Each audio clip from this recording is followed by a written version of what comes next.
దిలీప్ కుమార్. ఇది నా first movie అండి, debut movie Saheba Subrahmanyam. Posters అన్నీ చూశారు మీరు అండ్ సాంగ్స్ వినే ఉంటారు అందరూ కూడా. సో సాంగ్స్కి మంచి రెస్పాన్స్ వచ్చింది, చాలా ఆనందంగా ఉంది. షాన్ రెహమాన్ మ్యూజిక్ మీ అందరికీ కూడా నచ్చి ఉండిద్దని అనుకుంటున్నాను. అలాగే ఈ పాటలు లిరిక్స్ వింటే కనుక రాకేంద్ర మౌళి వెన్నెలకంటి గారు అబ్బాయి రాశారు. అవి ఆ తెలుగు లిరిక్స్ అన్నీ కూడా చాలామందికి నచ్చాయని చెప్పి నాకు చాలా మెసేజెస్ వచ్చాయి ఫేస్బుక్, ట్విట్టర్ ద్వారా. చాలా హ్యాపీగా ఫీల్ అయ్యాము. అలాగే ఈ మూవీలో నేను మీరు గమనిస్తే కనుక చాలా మంచి కాస్టింగ్ ఉందండి. రావు రమేష్ గారు, నరేష్ గారు, నాగినీడు గారు, పూర్ణిమ గారు, కాశీ విశ్వనాథ్ గారు, తాగుబోతు రమేష్ గారు. సో మీరు సినిమా చూస్తే కనుక ఒక మీకు బయటికి అరే ఎందుకు వచ్చామనే ఉద్దేశంతో అయితే వెళ్ళరు, చాలా ఆనందంగా వెళ్తారు. మంచి బ్యాక్గ్రౌండ్ స్కోర్తో షాన్ రెహమాన్ ప్రతి సీన్కి కూడా మంచి బ్యాక్గ్రౌండ్ స్కోర్ ఇచ్చారు. ఏ సీన్ కూడా మీకు బోరింగ్గా అయితే ఉండదని నేను మాటిస్తున్నాను మీ అందరికీ కూడా, తప్పకుండా. అండ్ శశికిరణ్ గారు, ఎంఎస్ గారు డాటర్, ఈ మూవీని డైరెక్ట్ చేశారు. అండ్ ఫస్ట్ మూవీ అయినా మీరు విజువల్స్ చూస్తే మీకు తెలుస్తుంది ఎంత బాగా డైరెక్ట్ చేశారు అనేది. అండ్ ఈఓపీ వర్క్ కూడా మీ అందరికీ నచ్చుతుంది. సినిమా రిలీజ్ డేటు అది 13వ తారీఖు డిసెంబర్ 13, 2014 శనివారం మా సినిమాని రిలీజ్ చేయబోతున్నాం. దానికి సంబంధించిన వర్క్ అంతా జరుగుతూ ఉంది. ఆల్మోస్ట్ అన్నీ అయిపోయినాయి. సర్టిఫికేట్ మీ అందరికీ తెలిసే ఉండి ఉండొచ్చు, already film certificate, clean you certificate వచ్చింది. సినిమాని మేము ప్రేక్షకుల ముందుకు తీసుకొచ్చి అక్కడ నుంచి వారి థియేటర్లు అవి కూడా కన్ఫర్మ్ అయిపోయినాయి, పేపర్లో వస్తూ ఉన్నాయి థియేటర్స్ కూడా. సో శనివారం నుంచి ఈ సినిమా ప్రేక్షకుల ముందుకు రాబోతుంది. అదొకటి చెప్తానికి మెయిన్గా ఈ ప్రెస్ మీట్. రెండోది, ఈ సినిమా గురించి చెప్పాలంటే, ఈ సినిమా మలయాళ చిత్రం రీమేక్ అయినా కానీ మన తెలుగుదనం కంప్లీట్గా ఉండే సినిమా, పూర్తిగా ఉంటుంది తెలుగుదనం ఈ సినిమాలో. పాటలతో సహా అన్నీ తెలుగు పాటలే వినిపిస్తాయి, మీకు తెలుగు మాటే వినిపిస్తుంది. గిన్నిస్ బుక్కి అప్లై చేస్తున్నాను. నా స్నేహితుడు ఒకడు అమెరికా నుంచి ఎంకరేజ్ చేస్తే తద్వారా నేను అప్లై చేస్తున్నాను. త్వరలో అది కూడా వస్తుంది. ఎందుకంటే దిస్ ఇస్ ద రికార్డ్. దీంట్లో పాలిటిక్స్ కానీ వెన్నుపోట్లు కానీ అవి కానీ ఇవి కానీ వర్కౌట్ అవ్వవు. ఎందుకని, ఇది రికార్డు కాబట్టి. అక్కడ నువ్వు యాక్ట్ చేసిన సినిమా పేరు ఉంటుంది, ఆ సంస్థ ఉంటుంది, ఆ క్లిప్పింగ్ ఉంటుంది. దాన్ని మనం కాదనలేంగా. కాబట్టి గిన్నిస్ బుక్ అనేది రికార్డు కాబట్టి, హిస్టరీ కాబట్టి, history cannot be changed. Alexander పుట్టలేదని దెబ్బలాడితే కుదరదు. మనం పుట్టాడు, గొడవలు జరిగినాయి, చచ్చిపోయాడు, తర్వాత ఎంతో కాలం జరిగింది. అట్లాగా మీ అందరి కళ్ళెదురుగుండా ఎదిగినటువంటి నేను, మా పాపని టీవీలో జాయిన్ చేశా. మా టీవీలో నాగార్జున గారిని రిక్వెస్ట్ చేస్తే జాబ్ ఇచ్చారు. ఆ జాబ్ చేసుకుంటూ బ్రతికేస్తుంది. శాలరీ ఒక 40,000 అట్లా శాలరీ ఉండేది.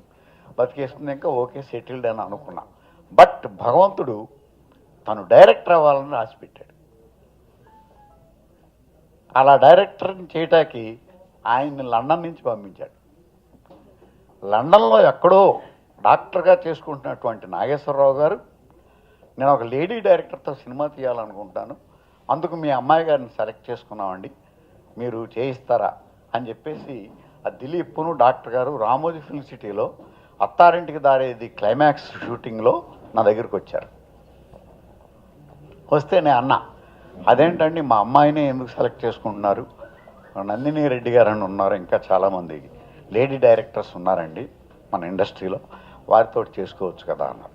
కాదండి, కొత్తవారైతే దాన్ని ప్రాణం పెట్టి, అంటే పాతవారు తీరని కాదు, కొత్త వాళ్ళకు ఉండేటటువంటి ఆ యాంగ్జైటీ, ఆ పట్టుదల ఉంటుందని చెప్పేసి మేము ప్రిఫర్ చేస్తున్నామండి, మీరు ఏంటన్నారు. సరే సార్, మరి ఎక్కడ ట్రైనింగ్ అవ్వలేదండి మా పాప, మీకు ఇష్టం అయితే పెట్టుకున్నాను, ఇది రీమేక్ సినిమా అండి, కొంత ఈజీ అవుతుంది అన్నారు. అట్లా అయితే సరే అండి అని చెప్పేసి చెప్పామన్నమాట. ఆ తర్వాత ఆ సినిమా చూసా. అది ఒక అంటే సౌకుమార్యమైనటువంటి సినిమా అనమాట.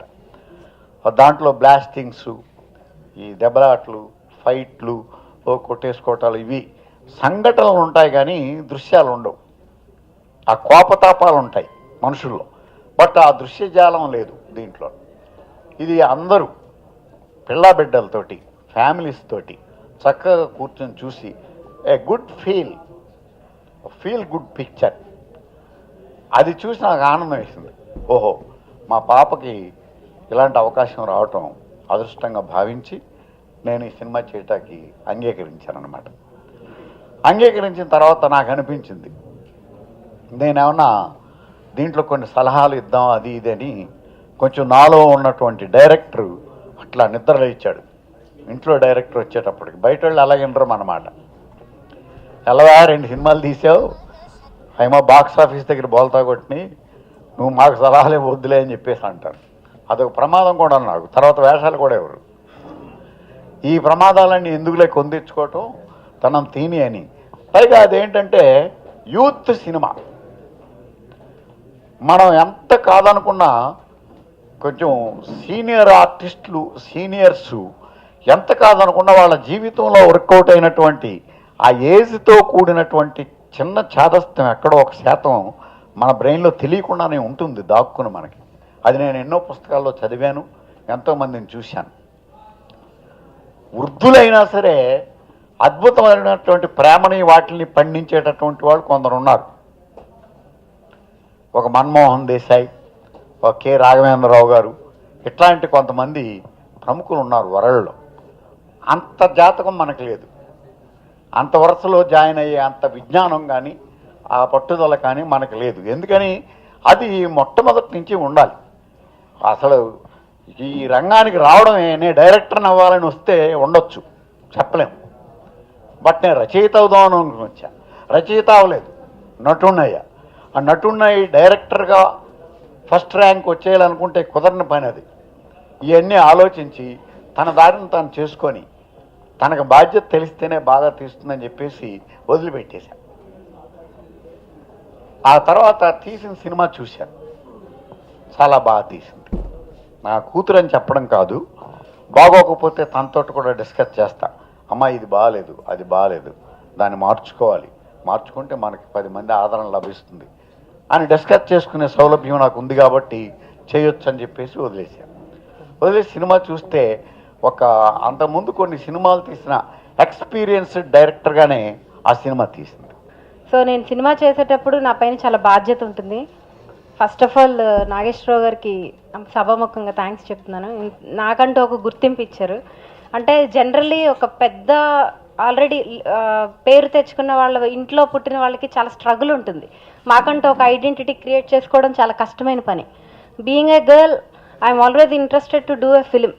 అంటే డైరెక్షన్ అంటే ఇన్హరెంట్గా ఇంట్రెస్ట్ ఉంది, కానీ నేను ఎప్పుడు నాన్నగారితో కూడా చెప్పలేదు. నాకుండే స్ట్రగుల్స్, నాకుండే ఫ్యామిలీ ప్రాబ్లమ్స్ ఇవన్నీ నేను వాటిలో పడి నేను ఇంకా జాబ్ చేసుకుంటూ ఉన్నాను. సార్ వచ్చారు, అది నేను ఎక్స్పెక్ట్ చేయలేదు. వచ్చిన తర్వాత ఇంక అప్పటి నుంచి స్టార్ట్ అయింది I have to do this film అని. సో ఒకటే అనుకున్నా, ఈ ఫిలిం చేస్తే నన్ను నమ్మి వచ్చిన ప్రొడ్యూసర్ గారు కానీ నా నాన్నగారి పేరు కానీ చెడగొట్టకుండా తీయాలి, అంతవరకు చేస్తే చాలు. నాకు వర్క్ వచ్చా నేను తర్వాత అద్భుతమైన సినిమాలు తీస్తానా లేదా ఇట్ డజంట్ మ్యాటర్, మంచి వర్క్ చేయాలి, చేసినంత వరకు అనేది మనసులో పెట్టుకుని చేశాను. ఇది అద్భుతమైన సినిమా అని నేను చెప్పను, కానీ వచ్చిన వాళ్ళకి నిరాశ మాత్రం కలిగించాం. చాలా అంటే విజువల్స్ కానీ సాంగ్స్ కానీ ప్రతిదీ సినిమాలో బ్లెండ్ అయి ఉంటాయి. సో సినిమా అంటే మనం ఏం కోరుకుంటాం, రకరకాల జానర్స్ ఉంటాయి. ఇది ఒక సాఫ్ట్ నేచర్ జానర్. నాకు అన్ని జానర్స్ ఇష్టమే, యాజ్ అన్ ఆడియన్ ఏదైనా తీయడానికి ఇష్టపడతాం. కానీ ఈ సినిమాకి వచ్చిన వాళ్ళు మాత్రం బయటికి వెళ్ళేటప్పుడు ఒక మంచి స్మైల్ తోటి వెళ్తారు, తలనొప్పితోటి మాత్రం వెళ్ళరు. దిలీప్ని మన పక్కింటి అబ్బాయిలా ఫీల్ అవుతారు. హీరోయిన్ కూడా చాలా అందంగా ఉంటుంది, ఏంజిల్లా ఉంటుంది తను. దిలీప్ కూడా చాలా బాగా చేశాడు. And music, camera, everything is good. Art work. Cinema అంటే ఒక్కళ్ళు చేసేస్తే అయిపోదు, ఇట్స్ ఎ టీమ్ వర్క్. మేమందరం కలిసి చాలా కష్టపడి చేసాము. ఎవ్రీబడి చెప్పే మాటే, కానీ మీకు చూస్తే అర్థమవుతుంది ఖచ్చితంగాను. చూసి ఎంకరేజ్ చేస్తారని కోరుకుంటున్నాను. Thank you so much.